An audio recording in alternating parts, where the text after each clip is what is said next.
TET की तैयारी कर रहे सभी अभ्यर्थियों को जय श्री राम। आप देख सकते हैं सामाजिक विज्ञान का ये हमारा पर्यावरण कक्षा 7 के लिए भूगोल का पाठ्यक्रम है। इसमें कुछ ऐसी मेन चीज़ें दी गई हैं जो आपको मध्य प्रदेश शिक्षक चयन परीक्षा वर्ग 3 के लिए बहुत ही इम्पोर्टेंट हैं। आप भी एक सरकारी स्कूल के पास से आप ले सकते हैं और ये इसकी तैयारी कर सकते हैं। तो आप बिना समय टाइम ख़राब किए हम आपको दिखाते हैं। ये हमारा पर्यावरण कक्षा 7 के लिए भूगोल की पाठ्य पुस्तक है, आप देख सकते हैं वीडियो के माध्यम से। और इसमें फिर आगे हम लोग देखेंगे मेन पॉइंट क्या है। मेन चैप्टर पर आते हैं। देखिए पर्यावरण में पहला ही चैप्टर दिया हुआ है, इसमें एक ये वाला भाग दिया है, ध्यान से देखिए। मैं जूम करता हूँ इसको थोड़ा। ये पर्यावरण हमारे जीवन का मूल आधार है, ये ठीक है, ये यहाँ तक पूरा दिया हुआ है, इसको आप पढ़ सकते हैं। और फिर इसके बाद ये शब्द उत्पत्ति, पर्यावरण की उत्पत्ति कहाँ से हुई थी, इसके शब्द की उत्पत्ति। तो ये देखिए ध्यान से, पर्यावरण यानी एनवायरमेंटल शब्द की उत्पत्ति फ्रेंच शब्द एनवायरोनेर या एनवायरोनेर से हुई है, जिसका अर्थ होता है पड़ोस, ठीक है। और ये आओ कुछ करके सीखें, ये सबसे इम्पोर्टेंट इसमें दिया हुआ है इस बुक में। जो यहाँ पास दिया रहता है ये छोटे छोटे पॉइंट हैं। जैसे क्या आप जानते हैं प्रत्येक वर्ष 5 जून को विश्व पर्यावरण दिवस के रूप में मनाया जाता है, ठीक है। वस्तु विनिमय पद्धति क्या होती है, जब वस्तुओं की अदला बदली का व्यापार होता है जिससे धन का प्रयोग नहीं होता है। जैसे मान लीजिए हमारे पास कोई भी वस्तु है, उसे हम उसके बदले में जो जिस वस्तु की हमें ज़रूरत है वो दूसरे वस्तु को हम प्राप्त कर सकते हैं, तो वो वस्तु विनिमय प्रणाली होती है, ठीक है। उसके बाद ये एक अध्याय समाप्त हुआ। इसमें कुछ खास नहीं था, लेकिन एक दो चीज़ें हमें पता चली, वस्तु विनिमय प्रणाली चली। और इधर इसके बाद हमें क्या पता चला, विश्व पर्यावरण दिवस यानी जो 5 जून को मनाया जाता है, ठीक।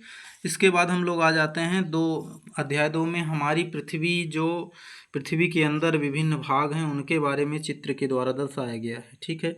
देखिए सबसे ऊपरी भाग को परपटी कहते हैं, फिर ये स्थल मंडल है, फिर इसके केंद्रीय भाग को क्रोड कहते हैं, फिर बाह्य कोड है, फिर आंतरिक क्रोड है ना। इस तरह से इसमें पृथ्वी का भी चित्र दिखाया गया है।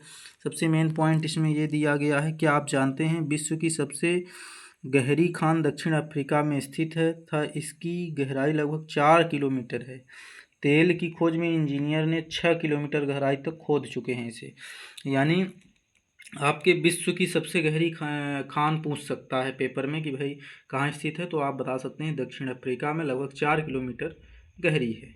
पृथ्वी के केंद्र तक पहुँचने के लिए जो बिल्कुल असंभव है, मतलब आपको समुद्र की सतह पर 6000 किलोमीटर गहराई तक खोदना होगा, तब जाके आप वहाँ पहुँचेंगे, ठीक है। ये भी इसके बाद हम लोग आ जाते हैं मेन पॉइंट इसमें दिया हुआ है बुक में।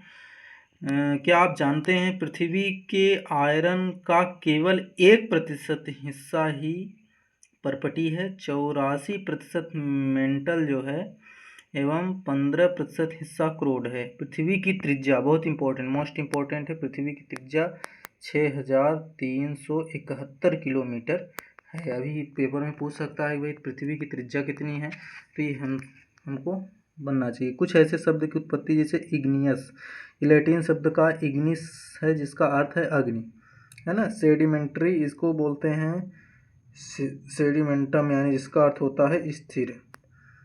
इस तरह से आप देख सकते हैं। फिर ज़्यादा लंबा वीडियो हो जाएगा, इसके वजह से मैं सिर्फ 2 अध्याय तक के लिए ही बना रहा हूँ, फिर शेष अगले पार्ट में बनेगा। आप वीडियो में जुड़े रहने के लिए आपका धन्यवाद। और एक चीज़ ये छूट रहा है, इसको भी देख लेते हैं। जो लाल किला बना है हमारा दिल्ली में, लाल बलुआ पत्थर से बना है, और ताजमहल सफ़ेद संगमरमर से बना है। तो जनरल चीज़ें सभी को पता है।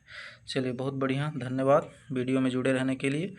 और आप भी इसे MP टेट की तैयारी करिए और सभी का सिलेक्शन हो। जय श्री राम।